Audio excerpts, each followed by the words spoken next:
नमस्कार. पुणे जिल्ह्यातील लोहगड किल्ल्यावर घडलेल्या केतन अग्रवाल यांच्या मृत्यू प्रकरणाने संपूर्ण महाराष्ट्र हादरला. सुरुवातीला हा अपघात असल्याचे सांगितले जात होते, मात्र पोलिसांच्या तपासात या प्रकरणाला वेगळेच वळण मिळाले आहे.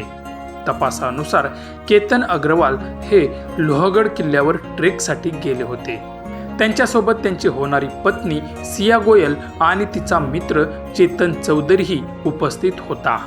ट्रेक दरम्यान केतन दरीत पडल्याने त्यांचा मृत्यू झाल्याचे सुरुवातीला सांगण्यात आले, मात्र घटनास्थळावरील पुरावे, मोबाईलमधील माहिती आणि इतर तपासातून पोलिसांना संशय आला.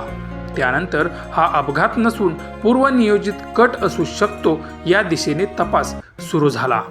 या प्रकरणात सिया गोयल आणि चेतन चौधरी यांना अटक करण्यात आली असून त्यांची चौकशी सुरू आहे. तपासादरम्यान डिलीट केलेले चॅट्स, मोबाईल डेटा आणि इतर डिजिटल पुरावे तपासले जात आहेत. याशिवाय या प्रकरणात काही नवीन धागेदोरी पोलिसांच्या हाती लागल्याची माहिती आता समोर आली आहे.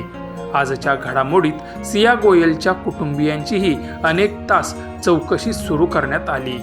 तसेच या खटल्यासाठी ज्येष्ठ सरकारी वकील उज्ज्वल निकम यांची विशेष सरकारी वकील म्हणून नियुक्ती करण्यात आलेली आहे.